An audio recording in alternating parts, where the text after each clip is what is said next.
Hello and welcome to the Ice Guys. This is the show that takes you into the world of the National Hockey League. Every game, every day, from a betting perspective.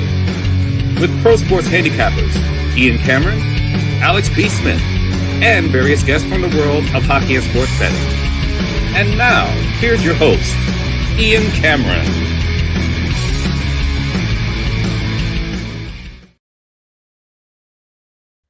Welcome to the Ice Guys. Happy New Year to everybody. We're back in 2026 for the first time. Thursday, January 1st, Ian Cameron with you. Alex B. Smith will be along in just a moment as well. Great to see everybody in the chat. It means you survived New Year's Eve, alive and well, happy and healthy, and you're back with us here, ready to start a brand new year of NHL hockey and the Ice Guys show. And it's good to be back. It's good to be back, of course. Here on the we did just see you yesterday. It's not like we were gone for it's not like we were gone for days or weeks, but it is good to be back, and it is good to see the new year in action here as we get rolling in 2026. 8 games on this New Year's Day card. I remember a time when the only game on New Year's Day was the Winter Classic, but now it's a different, it's a unique season because they're trying to pack in as many games as possible before the Olympic break. The Winter Classic is on Friday night tomorrow, January 2nd, instead. So as a result, we've pretty much got a full slate of hockey, 8 games here on this New Year's Day, which is not always the case, but 8 games, and we'll get to those in just a moment. And like I said, we appreciate all of you joining us. And again, Happy New Year, and glad to see everyone back with us here on the show today in 2026. All our familiar names and people in the chat, we appreciate it very much. All right. Recapping New Year's Eve and the Wednesday action in the NHL. Washington beats the Rangers 6-3. A nice win there for the Capitals. Nashville 4-2 against Vegas. Steven Stamkos, a milestone goal for him that he was able to get for the Predators. And they beat the struggling Vegas Golden Knights, who once again did not have Jack Eichel. There was some hope that he would be back yesterday, but that was not the case. He wasn't able to return, and the Nashville Predators get a 4-2 victory over the Vegas Golden Knights. And that's kind of brutal. Like I got a 5.5 at -135 with the full game over in that Nashville Vegas game, but that was not a number that was available, and I other than a couple books, and you had to lay juice to do that. Most people had over 6 with the full game total, and to have a push in that game is just brutal. It was 4-2 halfway through the second, and not a goal after that. No empty net goal either. So pretty tough. I mean, if you had the over at 6 in that game and it lands on a push, but Nashville gets the win 4-2 there in that game. Best bet hits Tampa Bay Anaheim. It started out real slow. Holy mackerel. That game was 1-0 Tampa Bay deep into the second period. But we get a goal explosion in the third period to get us to the over, and Tampa Bay wins 4-3 in overtime. 10-1 run now for the Anaheim Ducks in their last 11 home games. So very, very impressive to see that by them. And that's a bad job by Vegas, too, considering, it was useless on and in the net for Nashville, too. And all Vegas could do was score 2 goals against that guy. That's a pathetic look at home. Pathetic. I don't care if you don't have Jack Eichel. You can only score 2 against that guy. Yeah, that's not good if you're Vegas. But Tampa Bay, a nice win. Another loss for Anaheim. The struggles kind of continue for them. But they beat Tampa Bay, wins 4-3 in overtime. And again, the over 6.5 best bet with Tampa Bay Anaheim hits. So does the over in Minnesota San Jose. And this is another game where the goals started out slow, but the scoring picked up in the third period. What a win for the San Jose Sharks. One common denominator we talked about yesterday on the show, and it's something to point out here. There's so many instances of players picked for the Canadian Olympic team getting that Olympic bump. And it's going to be interesting to see. Obviously, Tom Wilson scored yesterday.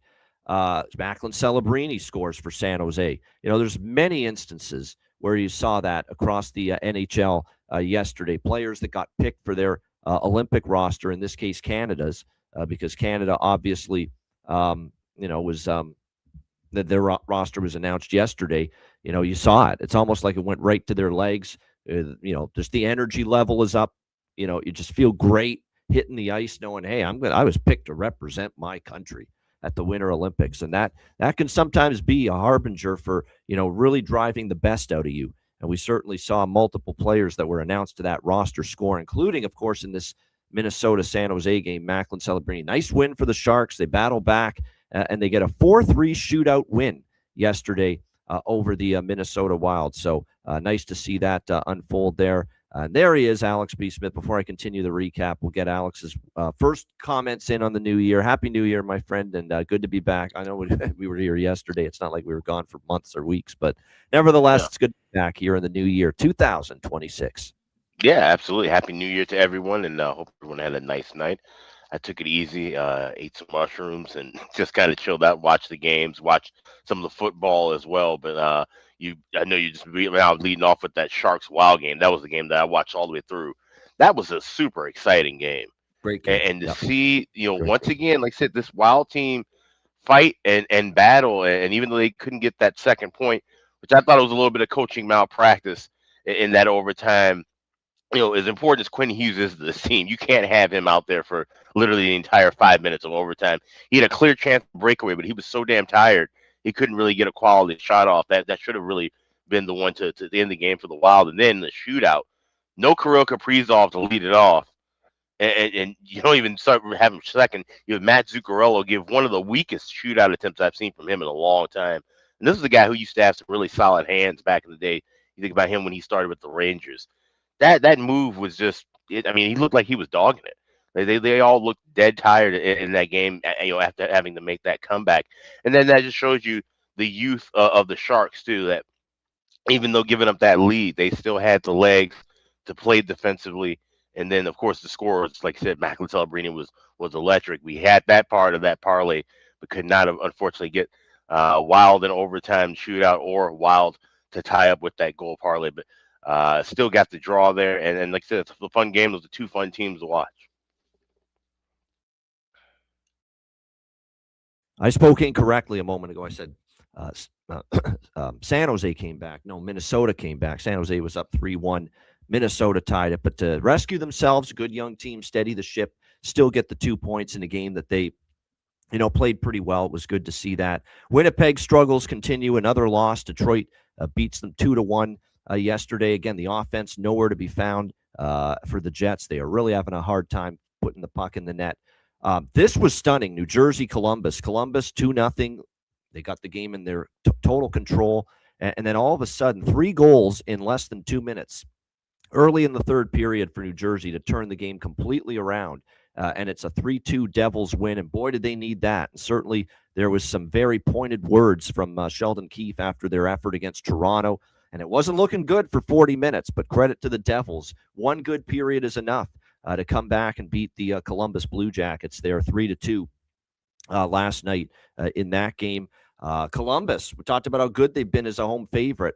A rare loss for them in that role last night, but still 8-2, I believe, is the mark on the season for them in that. Columbus not going to be happy with letting that game slip away. Colorado pounds St. Louis 6-1 last night. Just a really rough night for Jordan Binnington. Jordan Binnington and Freddie Anderson, they're mirror images right now. I don't know who's having a worse time of it right now in between the pipes. Both of these guys just struggling mightily. Yeah. I think with Binnington, it's more just mental and a confidence issue. Like it's a little mental with Freddie, but it's more so the age, all the injuries, physically kind of breaking down, I would say, with Frederik Andersen. For Jordan Binnington, it's kind of inexplicable that really for the large part of the last 2 years, he's had some little spurts of better play in the NHL, but really he's living off the Four Nations. Let's be honest. He's only on that Four Nations team because he was so great in that turn, or he's only on the Olympic team because he was so great in that Four Nations team. And he was great in that tournament. Awesome. He's one of the big reasons why they won the gold medal in the Four Nations. He was terrific. And I think that's why Canada still picked him, because there's nothing in the NHL that would say he deserves to be on this team this year, quite honestly. It's not been good. But at the same point in time, he won the gold medal for this team, and he was good. Not just good, he was great in the Four Nations last year. So it's a weird dilemma. You just got to hope Four Nations Binner steps up for Canada when that tournament begins. But we're not seeing any sign of him right now for the St. Louis Blues, and they lose 6-1. Yeah, no bump for him last night after getting announced to the Team Canada roster. But rough night again for Binnington. And Hofer right now is the guy that's probably the better goalie. And I think now after last night, Montgomery's going to be compelled to just go right back to Hofer again. Yeah, and here's the thing too, and shout out to Rear Admiral over at Spit and Chicklets. He tweeted this out too. When Bennington goes to Milan, it's not the rest of the St. Louis Blues going with him. And I thought that was a very good point. Like, this is also a really bad hockey team that It he's is. playing on. Yeah. It's going to be much more sound defensively, Going to have absolutely all-stars and loaded Hall of offensively. Famers in front of him over Yeah, there in Italy, which will help him yeah. out immensely. True. That is But true. but I said it. I said it in our chat last night. I said, his to cross sports, his NFL equivalent is Trent Dilfer. Like, the only thing this guy is really running on is the 2019 run where he was a rookie. No one had any book on him, and that Blues team made an improbable run from worst to first, right on January 1st, where they were the worst team in the league at that time. And then, like you said, the Four Nations tournament, where even then people were questioning whether he should have been on that team because the Blues were kind of up and down at that point, going in between in the middle of a playoff battle.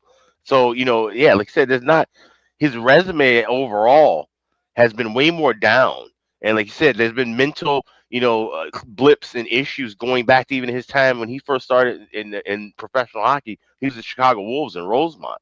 They were kind of worried about him between the years. And like you said, with Frederick Anderson, when he's healthy, this guy's shown that he could actually be one of the better goalies in the league. He had an incredible run the last couple seasons in games where he played. It was just a matter of he couldn't stay healthy. His body has betrayed him over the years, and that can take a toll on the guy mentally. I can understand where Anderson's struggles can be up and down because he's more frustrated with the fact that he can't stay in these games and be part of the team throughout the whole year.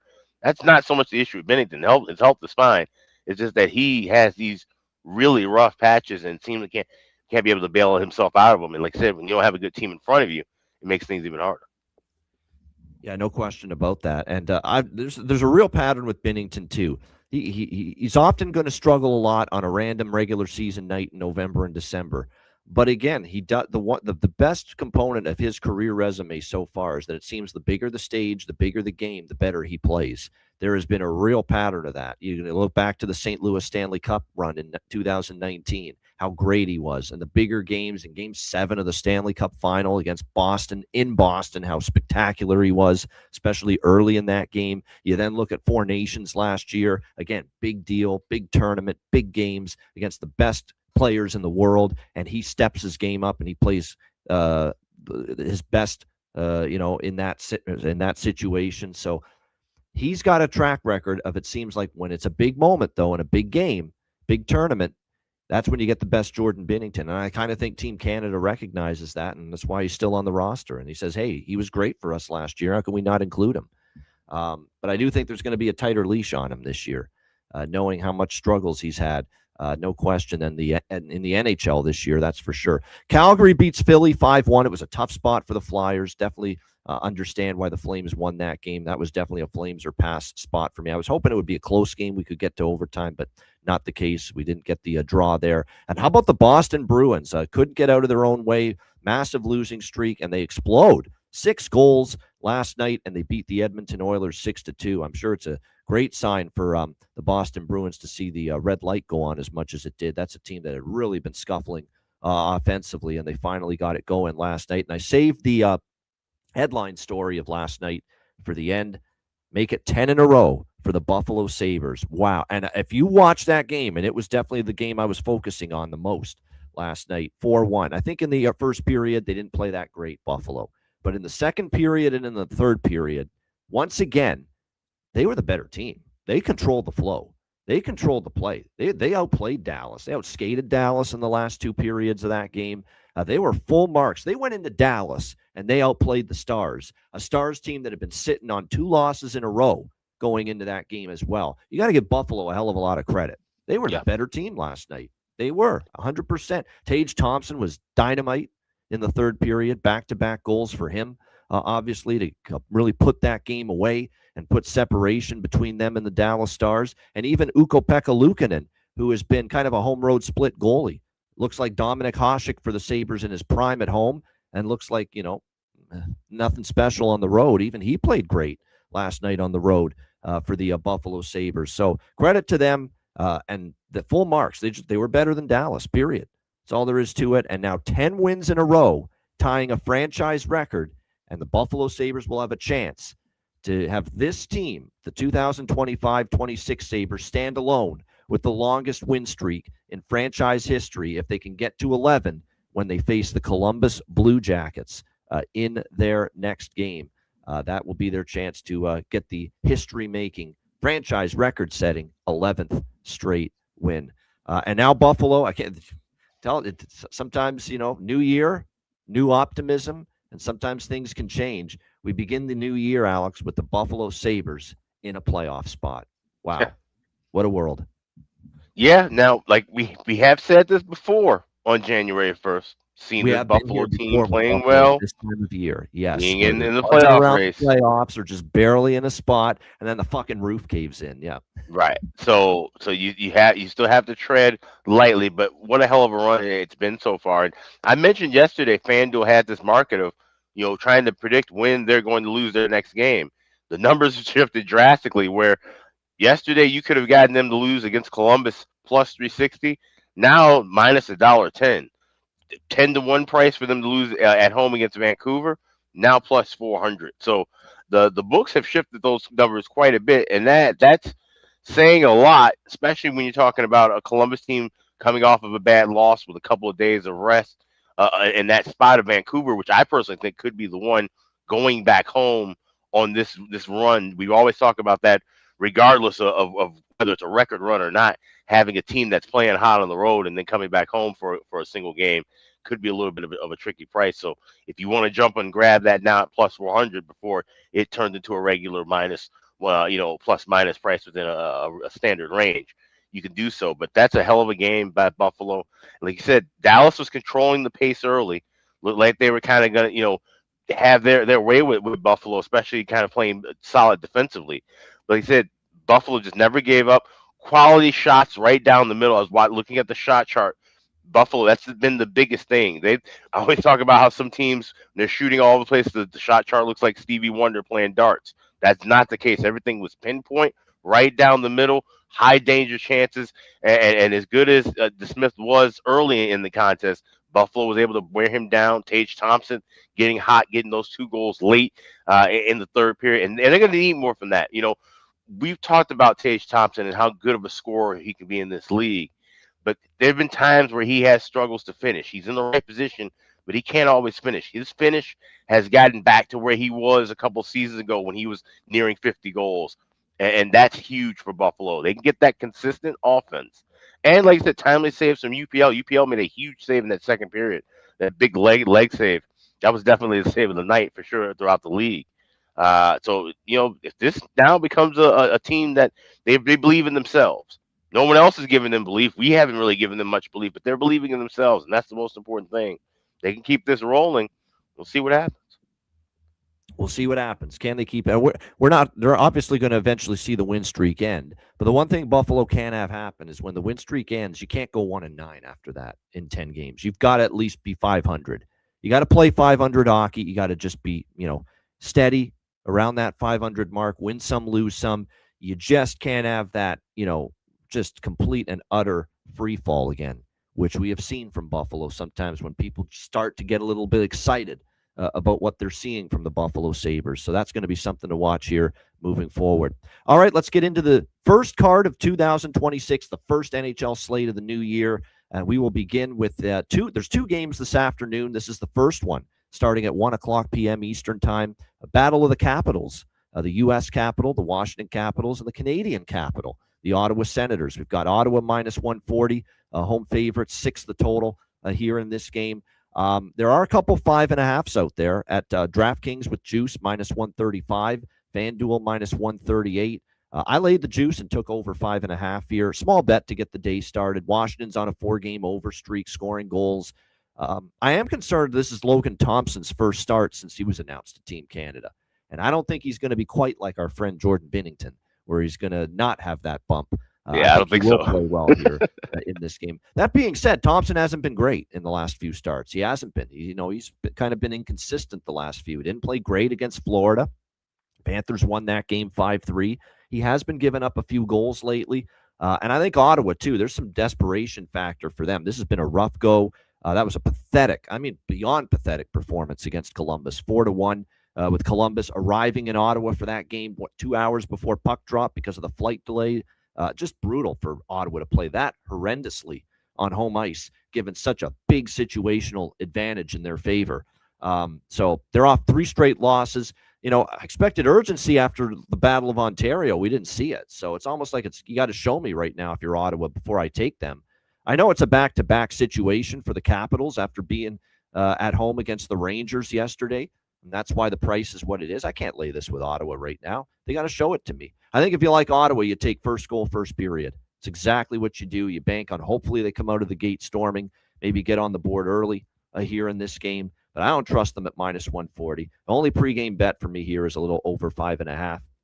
Maybe the draw, too, because I'm starting to look at this series history, and, man, I think I'm going to have to. I mean, 4 of the last 5 meetings have gone past regulation. 6 of the last 9 have also gone past regulation between these two teams. Another thing to factor in, too, with why I don't want any part of Ottawa laying this price. It's not only their current form, it's their total lack of urgency in a spot that demanded urgency the other night against Columbus. It's the fact that they played earlier this year, these two teams, and Ottawa went to Washington back in October. They destroyed Washington 7-1. It was one of the worst losses of the year for the Capitals. So there's a thought that maybe resonates a little bit in the back of the mind of the Caps going into this game here this afternoon, that, hey, this team handed us one of our worst losses of the season back in October. So this is Capitals or pass for me, but I do have a small bet on the over and the draw pregame. What do you think here, Alex? Capitals, Senators? Yeah, this one where I like goals early. I'm looking at that first period over. I'm seeing a minus 125 to minus 130. So you can kind of wait a couple minutes in game, try and get that down to $1.10 or plus money. But I will be pregame betting first period, both teams to score plus 154. I also grabbed the draw plus 310. If you like Capitals to win, I was talking about FanDuel. You can get plus 550 on Caps to win the game in overtime or a shootout. But I definitely think that we'll see some goals here early. Like I said, even with Logan Thompson, like I said, making the Olympic team, he's been susceptible to give up some goals early. So definitely liking goals early with that first period over and both teams to score. And Levi Merilainen is expected in net for Ottawa. Of course, it's going to be his net for the foreseeable future with Linus Ullmark, not with the team at the moment. Although, that's not confirmed yet. And I want to point out something about Hunter Shepard, who is right now backing up Levi Merilainen for Ottawa. He was in the Washington Capitals organization at one time. Yep. So they put him in there today because of that. So, don't be shocked if it's Hunter Shepard. I don't know if it will be. We haven't heard yet. We will certainly pass that news along because we're going to get it at any moment now, who the starting goalie is going to be for Ottawa. And it's interesting because he got a couple of games with the Capitals and was looking pretty good. Helped Hershey win a Calder Cup. Looked like he was going to be the heir apparent at one time to make that team. And then all of a sudden they go and get Logan Thompson and plans changed. He was kind of booted out of there. And he's just been kind of middle of the road with the Ottawa's organization. So, yeah, it'd be interesting to see if he does get started. No doubt. All right, good. As far as props go, Protas, goals in 5 of the last 10 games. He scored against the Rangers yesterday. How do we not – the price is not great with Tom Wilson, but scored yesterday, feeling it after getting announced to Team Canada. So, I could definitely see him continuing the recent little goal-scoring streak that he has been on for the Washington Capitals here in this game today. So those are definitely a couple of goal props on the Washington side of the equation that I would endorse here. As far as Ottawa's concerned, I'd probably look more toward, Zetterlund with some value on the second line for them, and Perron. We've talked about Perron a little bit lately. Being on that second line, there's some value there. All right, next up, this is the other afternoon game. This one at 3:00 p.m. Eastern time. Utah Mammoth, New York Islanders. We've pretty much got even money here, minus 110, both sides. Actually, it's a slight road favorite is what we're looking at here with the Mammoth in this one. And the total right now sitting at, looks like, 5.5, 5.5 in some spots, 6 in others. So if you like this total one way or another, make sure you shop around and try to find the best number. But definitely we're seeing a split with the total here, 5.5 and 6. Islanders coming off a 3-2 shootout win against Chicago, bouncing back after losing to Columbus. Before that, they're 2-1 since the Christmas break ended. So we'll see if they can keep that going. Utah 0-2. Actually, no, they've only played the one game since the Christmas break. It was that 4-3 home loss to the Nashville Predators. We'll see how they fare, if they can bounce back here. I think this is, one of these games where I lean Islanders. I think they're in a little bit better form right now than the Utah Mammoth. And Utah on the road this year is 9-14. It's not exactly a track record I'm excited about backing right now. So we'll see how this one plays out. But I do like this draw. Definitely liking this draw. It makes a lot of sense to me. East versus West matchup. I expect it to be pretty competitive. We saw obviously an overtime shootout game with the Islanders against Chicago in their last game. And we've seen 2 of the 3 meetings between Utah and the New York Islanders since the franchise relocated to Utah before last year. 2 of the 3 meetings between these teams went past regulation. So that's the only pregame bet here, a little piece of the draw. Alex, Utah, New York Islanders. So, yeah, this is one where I have the draw as well. Plus 305 at Caesars was the price that I got. But I'm also taking a shot at the FanDuel look. Islanders to win an overtime and shootout plus 550 pregame. Like I said, I'll more than likely be looking to grab Islanders regular money line at a better adjusted price within the contest. All right, good stuff. Yeah, Bo Horvat, Canadian roster announcement bump. Why not? And he scored in back-to-back games as well for the New York Islanders. So that's a goal prop. Makes a ton of sense to me here in this matchup today. For Utah, you look at their roster right now. Paterka, Clayton Keller, there's another one. You could see him obviously announced to the Team USA. So, like I said, definitely you could see him have a pretty solid performance here.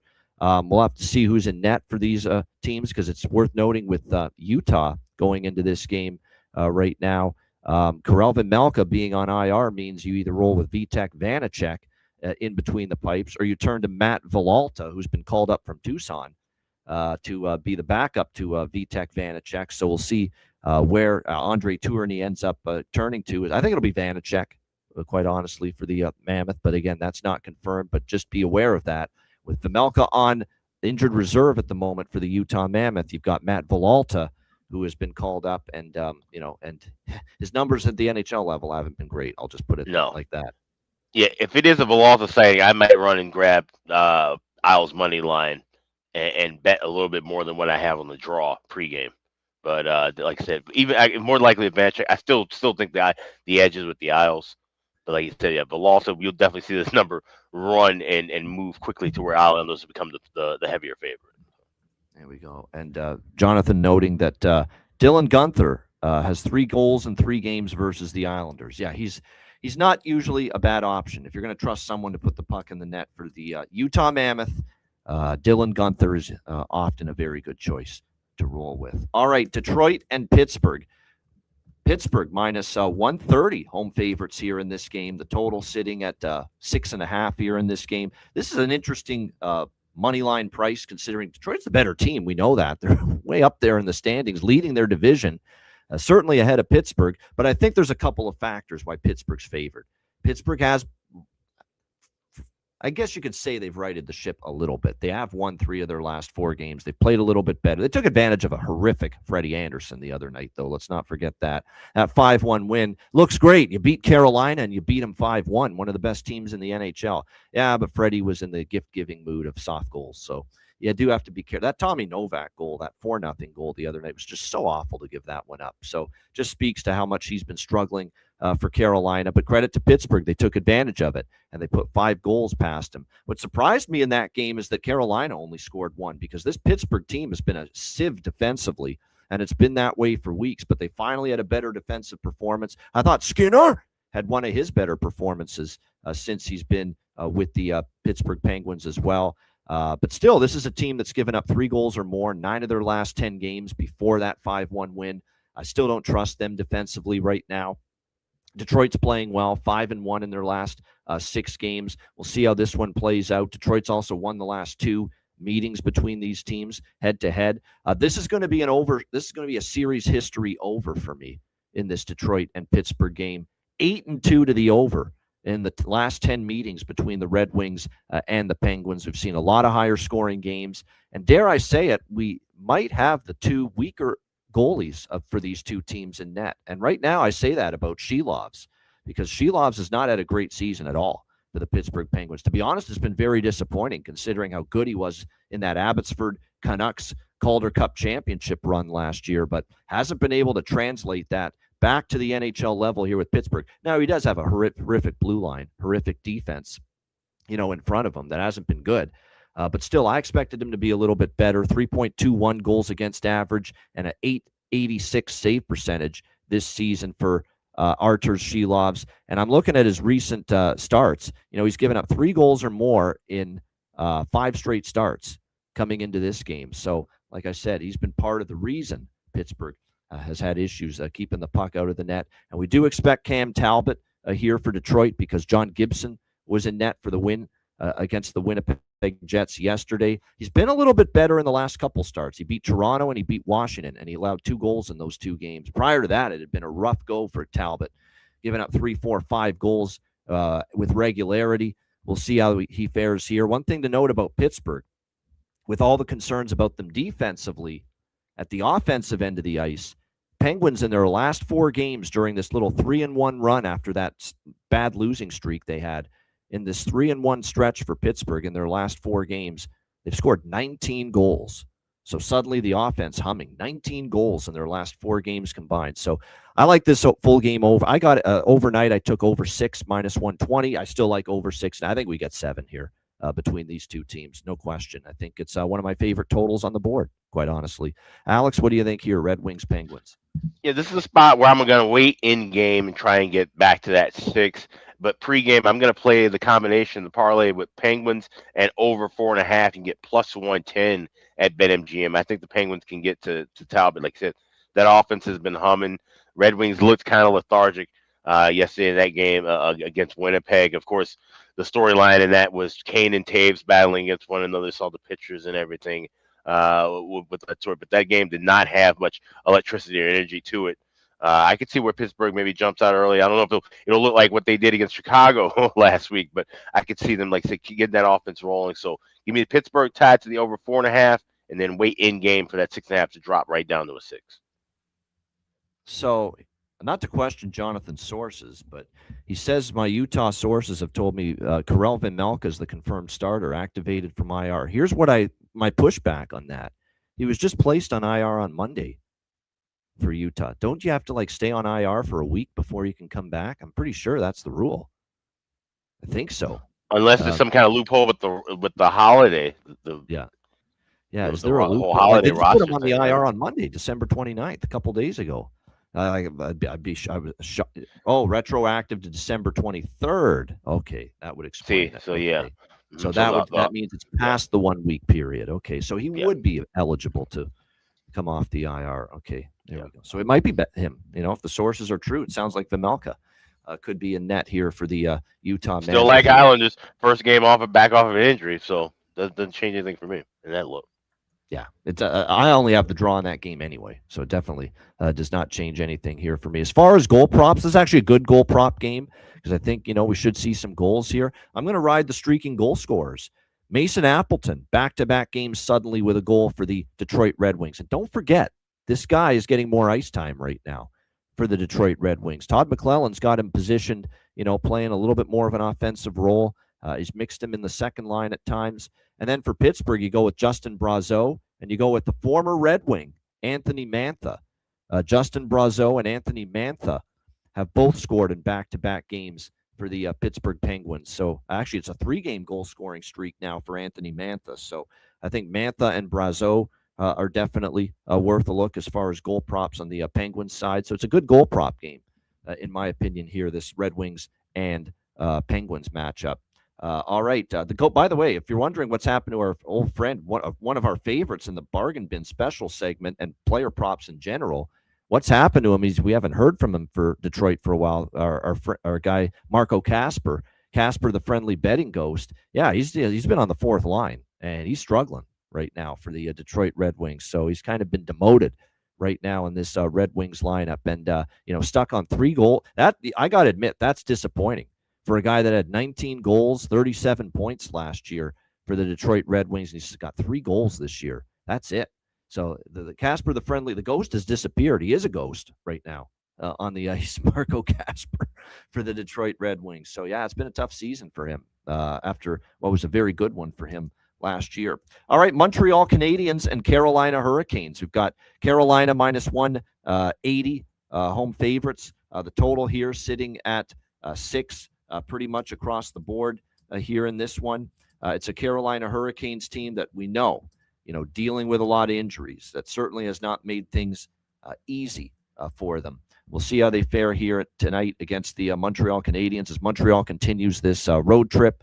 They lost in overtime, lost in a shootout to Tampa Bay, and then they came back from a 2-0 deficit to beat the Florida Panthers in overtime in their last game. So very impressive stuff from them. We'll see how they fare. Carolina's off that 5-1 loss to the Pittsburgh Penguins. They didn't play great, but again, when you have certainly Freddie Anderson in net, it's going to be a lot tougher to find win those games, and we saw that. You got to wonder now when Rod Brind'Amour is going to put Frederik Andersen back in. It's especially as with Pyotr Kochetkov. Obviously, we think he's done for the season or close to it. It's Bussy and Anderson for now. And you're going to just play Bussy every friggin' game. You're going to have to get him in at some point again, Freddie Andersen. But, God, this is confidence at an all-time low that Rod Brind'Amour must have in Frederik Andersen at this point. But you don't have to worry about that. Obviously, tonight you're going to see Brandon Bussy in net here for the Carolina Hurricanes. 13-1-1. How about this run for Brandon Bussy with the Carolina Hurricanes as a starting goaltender? Jakub Dobeš, because right now Montreal's in one of these situations where they've got 3 goaltenders up with the team. Dobeš, Fowler, and of course Montembeault was just recalled, and he played one of the best games he's played all year, one of the few great games he's played all year against Florida in that comeback win. So they're not going to send him back down right now. So that definitely feels like a get well, get right spot, an angry Carolina team off the Pittsburgh loss. Minus 180, we'll see. I think I'm going to go to the team total here with Carolina. I feel like I want to get involved and back the Hurricanes in some form in this spot here tonight. I think team total over 3.5 would be the way to do it. Obviously, I don't want to go with the minus 180 here in this game. This also could be a spot, too, where, and I don't do this very often, I'm going to do it tonight. First period team total, Carolina Hurricanes. Give me over 1, okay? Over 1 first period team total for the Carolina Hurricanes in this game. This is a bet that you can find at BetMGM. BetMGM lets you bet those half goal increments when it comes to team totals, full game or first period team totals. So you could bet, for instance, first period team total, you could bet over 0.5 goals for a Carolina just to score a goal. You could bet over 1, over 1.5. They'll give you those half goal increments with the first period team totals. For me, when it comes to the Carolina Hurricanes team totals, team total here in this, let me just bring this up here. First period. Let me find it here. Okay, first period. All right, there we go. Let me just see here. All right, periods. There we go. That's what we're looking for. All right, Carolina. There it is. Carolina first period. Yeah, over 1 plus 118. Over 1 plus 118. If you want the bigger bang for your buck, you could go over 1.5 plus 225 at BetMGM with that. I think there's a decent chance they get 2 goals in this first period, Carolina. I think they come out just storming after what happened the other night against Pittsburgh. And what do we know about Dobeš? Very familiar with giving up an early goal, certainly in a game. So that's what I like the most. I'll dabble in the full game with the Carolina Hurricanes team total, which is over 3.5 at even money. But I think I like that first period option even more. I think they're going to pounce early. So Carolina team total over 1 at plus 118 at BetMGM for the first period. Alex, what do you think here? Habs, Canes. Yeah, that's a good look that I might tag on to. I was looking just strictly at kind of first goal, first period with Carolina. You can get it even money. And like I said, that's just been something we've always kind of gone with, especially when it's Dobeš in net. He's been susceptible giving up that first goal. But those are some different options. Also, correct score. If you can't find the flat one, if you don't have MGM and can't bet the flat one, you can also do correct score first period, which is available at FanDuel, 1-0, 2-0 of that nature with Carolina. But this is one where I kind of wait for everything else live. I lean with the draw. I do see a plus 340 in form of a game to go to overtime. Yes, over at Caesars. So that may be something that ends up getting in my pregame card. But I want to get to this game live. I can see this being a kind of back and forth game. And like I said, if Carolina does storm out early, there'll be some great spots for maybe Montreal first goal, second period overs, and things of that nature. All right, there we go. And again, it looks like for Carolina, still going to be without Seth Jarvis. Of course, he's still on IR. He'll be still out for a little longer period of time, and Jacob Slavin remains out for them as well. But like I said, with Bussy and net, I think they have a good start. I like the first period team total, like I said, even more than the full game one for Carolina. And by the way, we do have, as far as goal props are concerned, going into this game, Slavkovsky's been heating up. I'm going to go back to the well with Eric Robinson. Eric Robinson had scored multiple games in a row for Carolina. He didn't score last game, but man, he had some chances again.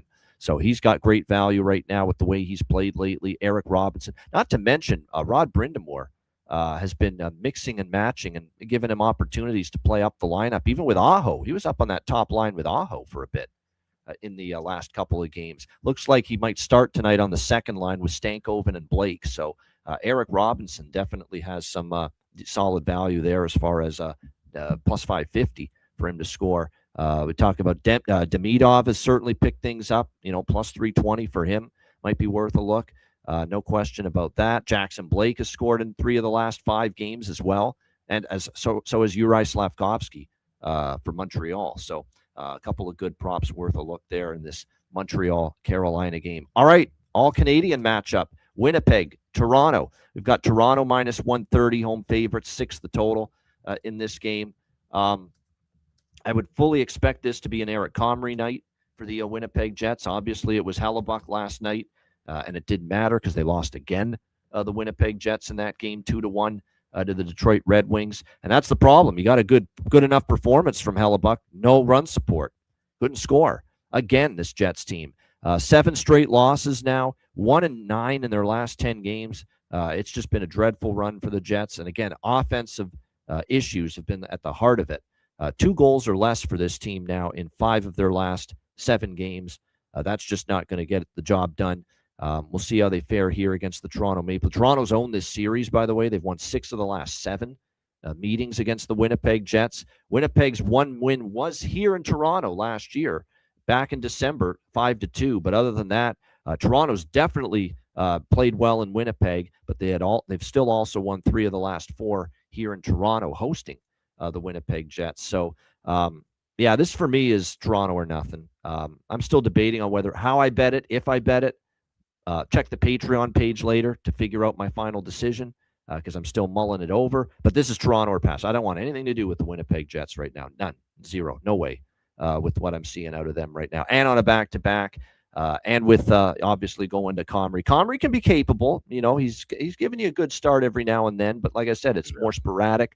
And this year for the season, 6-8-1, 3.3 goals against average, .886 save percentage through 15 starts. So it'll be interesting to see, like I said, how Comrie fares tonight. And plus, they've got this kid that's playing well in the American League that's been buzzing and getting some talk lately, and that's Dominic DiVincentis. It's not delivery, it's DiVincentis for the Winnipeg Jets. He's been playing well down there in the minor leagues, and there's talk that he might get a call up at some point probably later in the year, but keep an eye on that guy, Dominic DiVincentis for the Winnipeg Jets. Playing well right now down in the American League for the Manitoba Moose. Alex, what do you think here? Jets, Leafs. Yeah, that spells doom for Comrie because he would be battling for his job. And like I said, the numbers haven't been as strong. Of course, we saw Comrie play well and be capable. And that was during the absence of Hellebuck with that injury. I'm just going to keep it simple. Toronto, regulation money line, you get plus $1.10, plus 115. I'm seeing at BetMGM. That's a fair enough price. I'll back the Leafs here to win it within 60. Yep. Plus, you got to like the way Toronto's played lately. 7 of the last 8 points they've collected in their last 4 games. The only loss was that, what was it? They lost to Detroit on Sunday, where it was an overtime loss, but they got a point out of that game. But they've been playing better. You can see. Now, they do have a lot of injuries still, but they played one of their best games with all these fucking guys out the other night. Yeah. It was incredible to see it. That was one of their best games of the year. And no Nylander, no Matthews, no Dakota Joshua, no Tanev again, who's going to be out. And by the way, bad news on the Tanev front. Berube said it yesterday to the media. It's going to be a long-term thing for him. It's not going to be any time. I just hate to see it, man. He plays such a rugged shot blocking machine, physical machine, hits everything in sight. You can be prone to putting yourself in that kind of situation where the injuries can mount, and we're seeing that with Tanev. Yeah, it's unfortunate. This has been a trend now of veteran defensemen dealing with injuries late in their careers. And like I said, because of the way they play the game, think about how Alec Martinez ended his career. Of course, you talk about Pietrangelo in Vegas, Brent Seabrook with the Hawks. You hope it's nothing of that ilk and that seriousness. But these guys put their bodies on the line, and you can only, like I said, block so many shots and take so much punishment before the body kind of gives out on you. No doubt. So again, that's going to be something to. That's an unfortunate bit of news. This has just been one of these seasons where every team is going to have a season like this, where it's just, come on, man, can we catch a break with the injury bug? And Toronto's one of those teams. No breaks with the injury bug this year. It has bit them hard, and it's amazing. Actually, they're still finding ways to win through it, and still actually hanging around in the playoff race with all the man games lost. They've had Stolar's been out for months, and he's not coming back anytime soon either. There's another one. It reminds me of Minnesota last year, where we predicted and kind of called everybody who got hurt. They went down, but they were still kind of fighting and hanging around in the race. Toronto's kind of doing the same thing. Toronto's very fortunate to be in a position, though, where they have depth in between the pipes because they've got Woll and they've got Dennis Hildeby, and both of those guys have played well for them for the last few weeks. No question about it. Woll was amazing against New Jersey the other night. All right, we move along to Tampa Bay. And Nick Robertson for a goal prop here for the Toronto Maple Leafs. We'll go back to that one more time here tonight. He's been playing better. Matthew Nyes, hungry Nyes, 1 goal from you. And Matthew Nyes, plus 230. He scored in 3 straight. Bobby McMahon I like, too. Bobby McMahon's been noticeable every night lately for the Leafs. Scored a beauty goal the other night against New Jersey. And a really good price on him, too, plus 370. So those are some of the props I'm interested in for the Leafs there. Tampa Bay, LA next up. Los Angeles, minus 120. Home favorites, 5.5 the total here in this game. Yeah, Tampa's on a back-to-back, but this is one of those Anaheim to LA back-to-backs where there's no air travel. You stay in the same hotel. It's just a bus ride down the freeway from Anaheim to LA, so it's not that, tough, a back-to-back spot on the road when you do this Anaheim LA back-to-back compared to other situations during the season. So it's a rest advantage for LA, but does that mean I'm laying a price with LA? Hell no, of course not.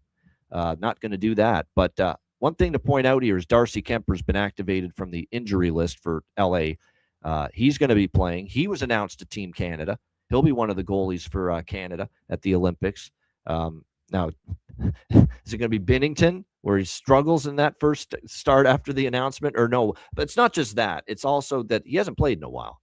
So it's not always fair to expect Darcy Kemper to go in there and be on top of his game right away. Sometimes it could take some time when he's been out for the period of time that he's been missing for the Kings. But it does look like Darcy Kemper is tabbed, projected to be making his return and starting tonight for the LA Kings. You got to expect it's going to be Johansson here for the Tampa Bay Lightning here on a back-to-back as they gave Vasilevsky the nod against Anaheim yesterday in the 4-3 win. And yes, early in the season, there was a lot of 1s and 2s and some really good performances from Jonas Johansson. Not so much lately. Gave up 4 to Montreal the last time we saw him in net, 5 to Florida in the game before that. He did get an overtime loss against the Islanders and gave up 3 in that game. And then he gave up 4 to New Jersey before that, although Florida scored 8. So they were able to win. But he's been giving up more 3, 4, 5 type of goals lately per game, Jonas Johansson in recent games. I'm tempted by an over involving LA, which is kind of like a Seattle part 2. It can be fate worse than death, trying to trust an over with the Los Angeles Kings. But I am kind of leaning in that direction. But I'm going to wait to make sure everything sorts itself out with the goalie confirmations before we pull the trigger on that. But I am leaning over 5.5 here with Lightning and Kings. Alex, what do you think? Tampa Bay, LA. Now, once again, this is a good combination for the parlay. I went Lightning and over 3.5 plus 138 at BetMGM. Except just take the better team at a plus price, but then, like I said, knock that total down to 3.5 because this has been a bit of a low-scoring series between these two teams. And like I said, with LA, we know how their offense can just dry up, even if it's Johansson. So just play it safe there. Lightning, money line, type of the over 3.5 plus 138. This is a revenge game for Tampa, too, actually, because they lost to LA in Tampa just recently, 2-1. I remember that game. Forsberg actually had one of his best games of the season. He actually kind of stole that game for the LA Kings against Tampa Bay just recently. And Vasilevsky was in net that game for Tampa. So you're probably going to get, obviously, totally different goalie matchup. We expect Kemper versus Johansson to be the matchup here tonight. So it's actually revenge for Tampa. So we'll see. Like I said, it would be Tampa or pass. I don't want to do anything with the Los Angeles Kings as a favorite. That is for sure right now. But like I said, I like the over a little bit more here in this, assuming we're going to get the matchup that we think we will with Johansson taking on it. Could be rusty Darcy Kemper, just because he's been out for some period of time. Good. Jonathan knows his LA Kings, has covered them for a while, of course. Doughty, very pumped when he got confirmation he made Team Canada.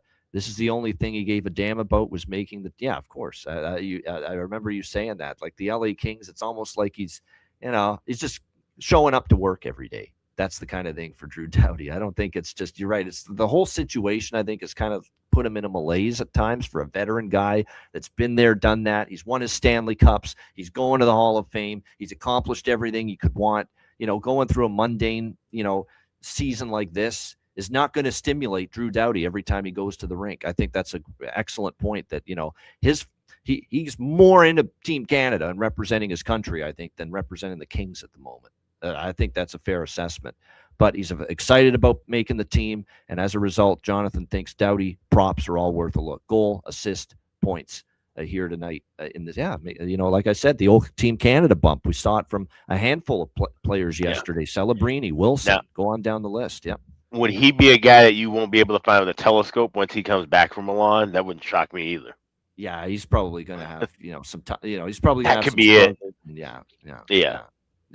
No doubt. So, like I said, he's definitely he's a little more excited about what's going on with his involvement with Team Canada right now than his involvement with the LA Kings at the moment. Kucherov, by the way, has scored in 3 straight games.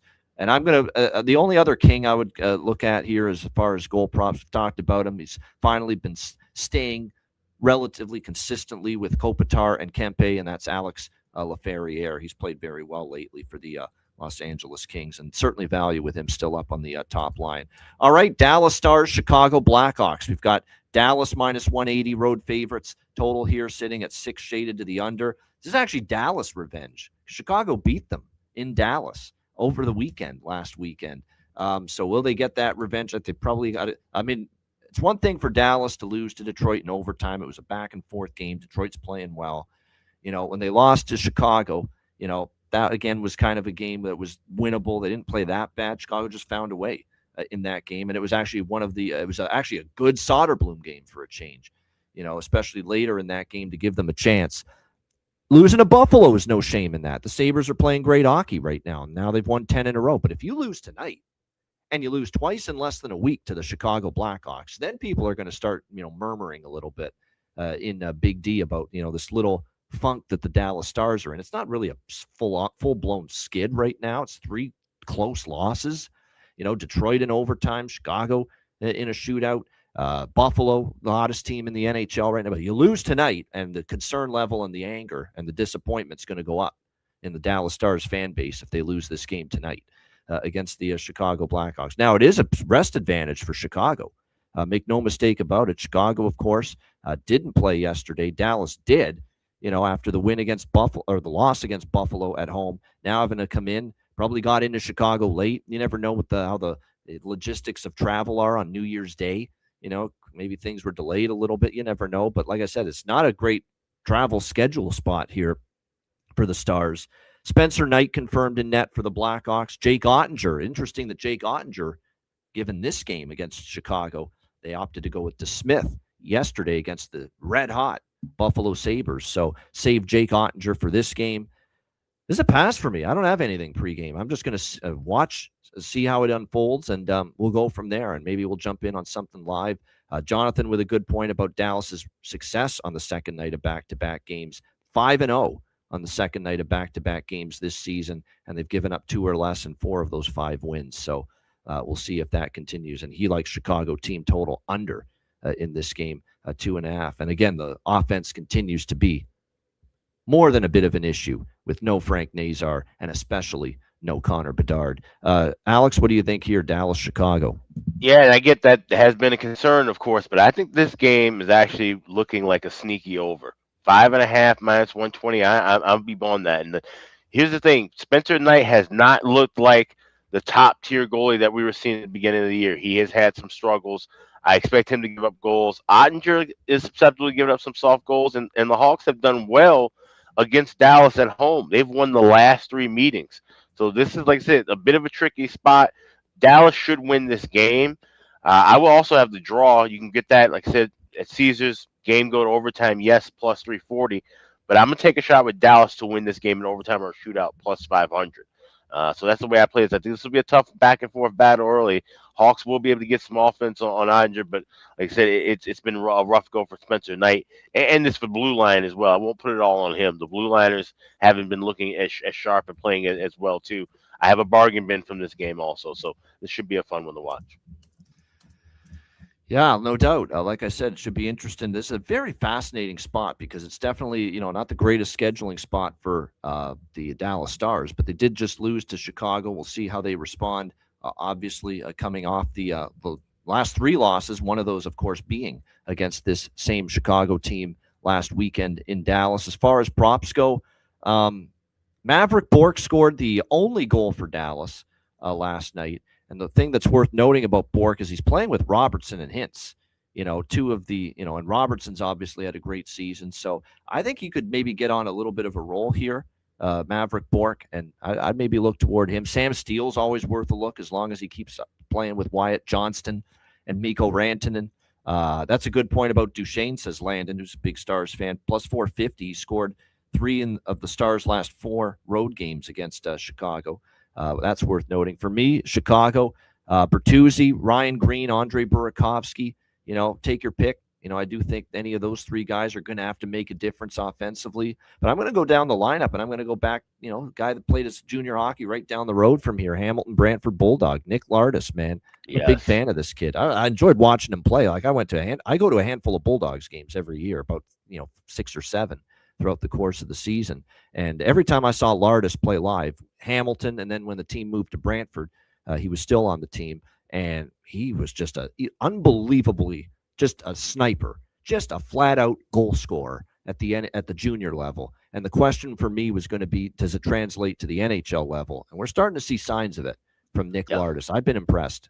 Yeah, go ahead. And I think there's consistency. We talk about how well Nazar and Bedard play together when they're on a line. Oliver Moore and Nick Lardis really have built some chemistry quickly. And we saw some of that in those of us who watch a little bit of Rockford Ice Hogs when those 2 kind of played together for a minute. And so this is definitely something that's growing. When you look at this kid, he's got the scoring touch. And I think he could be more of that sniper guy, that goal scoring guy that we were kind of thinking of with Bedard. Bedard's becoming more of an all-around guy. But if you need just an absolute goal at the right time, I think I could see that clutch gene kind of growing over time with Nick Lardis. Yeah, no doubt. Like I said, I think there's some tools there. There's some tools in the toolbox for Nick Lardis, and the question was going to be, what he did in the June, because he was just he was lighting it up. Like the scoreboard was just going to just disintegrate with all the numbers he was putting up.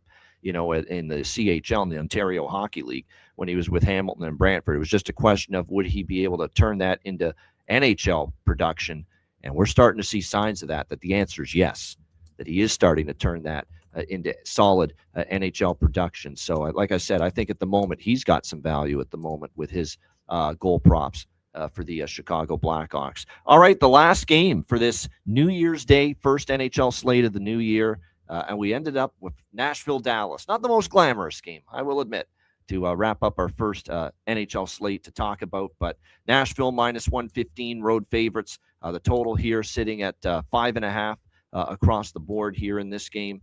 You look at this, and this is another game where, other than maybe a lean to the draw, I don't have a whole lot here. It is back-to-back for the Predators, after the win against Vegas, 4-2. We'll see if they can follow that up. I'm shocked that they won that game with useless Onanen, so that means you should see UC Saros here tonight on the back-to-back. Seattle, obviously, looks like Joey Decord will get the start, although it's not confirmed. Seattle is off a 3-2 shootout loss to the Vancouver Canucks. This is the front end of a back-to-back for Seattle because they play Vancouver tomorrow night on a back-to-back, and that game is in, I believe, Vancouver. So tomorrow night they play the Canucks again. So it's the front end of a back-to-back, which means it's not a given that it's going to be Joey Decord. They could opt with Grubauer, and Grubauer's not the automatic fade at the moment. He's played pretty solid actually the last few times we've seen him in net for Seattle. So keep an eye on who the goaltender is going to be in this game for Seattle. I kind of lean Kraken, but I'm waiting for that. I might dabble in the draw. That's really about it for me pregame. It is worth noting that's a great stat there. Predators 0-9 in their last 9 as a dog on the second night of back-to-back games. But they are favored here. They are a slight favorite here in this game. 7-0 run to the first period over on the road for the Nashville Predators. So there you go. If you want to ride that run, 7 straight first period overs on the road for the Nashville Predators. Alex, what do you think here? Preds, Kraken. Yeah, this is a game I'll pass. You don't have to bet everything on the board, and like I said, it would be, if I had to make a bet, it would be Nashville. Nothing. I think Nashville's in the better form. I know Seattle had that win streak snapped, but that's a team where, once again, as soon as they lose a game off of a streak, we could look to maybe face them 3 games in a row. So if I had to play something, it would be Preds, but this is more likely to be a pass on my card. All right, good stuff there. As far as props for this game, I'm probably a little bit more interested in the props than I am either side or total. I mean, Stamkos is just on a heater right now. Michael Bunting and Reed Schaefer for the Nashville Predators might be worth a shot too. Keep an eye. This is another player that played some junior hockey with the Hamilton Bulldogs. Not recently, more so 4 or 5 years ago. Ryan Winterton for the Seattle Kraken. He scored in the last game. He's put in a couple goals recently and getting more and more confidence, getting more and more opportunity as well with Lane Lambert. So like I said, definitely keep an eye on Ryan Winterton for the Seattle Kraken, like the offensive upside that he has shown here of late for the Kraken going into tonight's game. So like I said, one of those longer shot looks that it might be worth a shot. Kakko is on the top line with Beniers and Eberle. We're waiting for Kakko to really go on a bit of a run with that extra, bump to the top line, but still waiting on that to be the case consistently. But yeah, those are some of the props I might be targeting there, Nashville and Seattle. Great stuff. Shout out to everyone in the chat. Hit the like button if you haven't done so already. And like I said, we're excited about this first card of the new year. Tomorrow, we will be back to our regular, weekday start time, back to 2 p.m. Eastern on the show tomorrow on Friday as we break down the slate, including the Winter Classic. And I'll have some props for that for sure. I'm definitely going to get a little bit more prop heavy when it comes to the New York Rangers and the Florida Panthers in the first ever outdoor hockey game in Florida. That'll be fascinating to see if the NHL is able to pull that off tomorrow night. It'll be a fun watch. It's just fascinating to see how this thing, is it going to fly or is it going to be an unmitigated disaster? Because I think it could go either way. All right. That's more so about the ice conditions, right? I think the atmosphere is going to be better than any Marlin game in that damn venue. I can tell you that. No question about that. But it's about the ice conditions. Are they going to be able to keep that ice at solid, playable conditions? And I know they've got all the elements to be able to do that, and to make sure they keep the ice cold. But like I said, definitely it'll be fascinating to see how it plays out tomorrow night with the Rangers and Panthers in Florida. Great stuff. And a reminder, wizardsportspicks.com, new year, new money. And like I said, we've got certainly college football playoffs today. We got the final week of the NFL regular season playoffs coming. Beyond the Lines videos daily on the YouTube channel. Check it out. It's been a great all sports run for me. The last 30 days, I mean, it's just been a great, like I said, run. We've got, what is it? Got to bring up the record because it's been great. It's like 118 and 85 all sports. Just nice. Really, really strong over the last month or so. So make sure you check it out, wizardsportspicks.com. And also check out patreon.com/Ice Guys, just $10 per month. Again, we thank all our Patreon members. We posted a little Happy New Year message to all our Patreon members on the page, just saying we really do thank you. You're a big reason why we're able to do this show every day, 7 days a week throughout the NHL season. Your membership, your subscription, your support. It's totally, we don't take it for granted. It's not unnoticed. It's not unappreciated. We know with you guys supporting the show the way you do, especially as Patreon members, it really goes a long way to helping us. So with that in mind, if you haven't gotten on board already, it's not too late.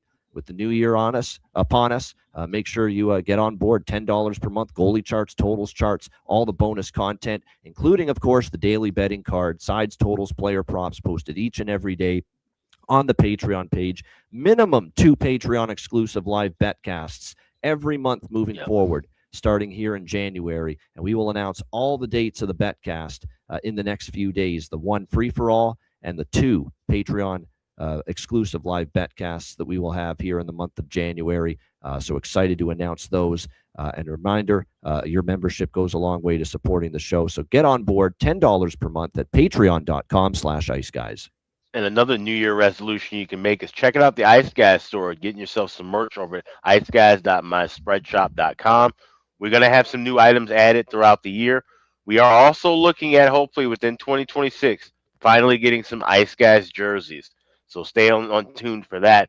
We'll be working on that as well. But we've got all the hats and T-shirts and mugs and caps and you name it right now available at the Ice Guys store. So don't delay. And also for the next 6 days, you can save 25% on all orders, $50 or more. Hit the redeem button at the home page, add all your items to your cart, and 25% will be taken at checkout for orders, $50 or more. So the next 6 days at iceguys.myspreadshop.com. All right, get on board. Make sure you check that out. All right, bargain bin special of the night and best bets coming up right after we hear from our great Ice Guys sponsors.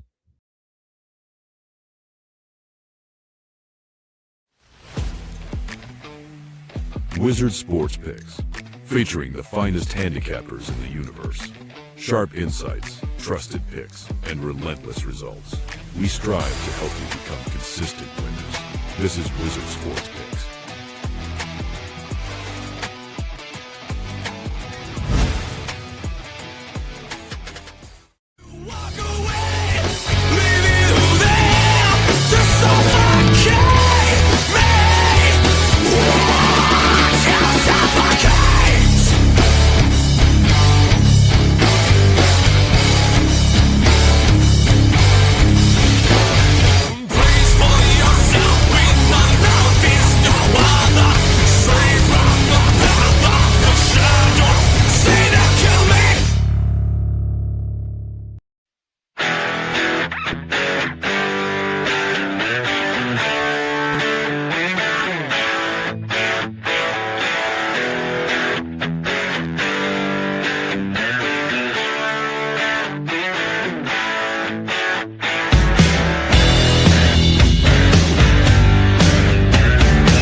Where the kings and queens shop.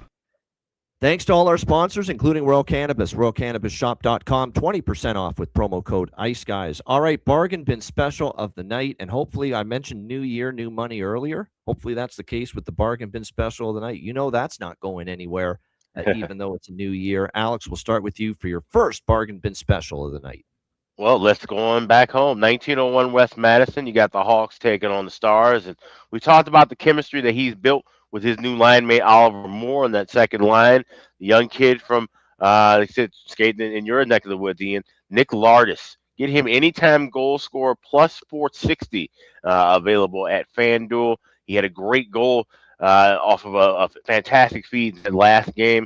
I expect him to have some nifty moves and be able to score here tonight against Dallas. So Nick Lardis, anytime goal plus 460. My first bargain bin special of 2026. All right, there we go. And yes, I just have one tonight, and that's a rarity. You know, lately I've been going with two, but tonight just one bargain bin special. And I'm going to go with one of these. Again, it's a deal where he's gotten a little bit more ice time lately for this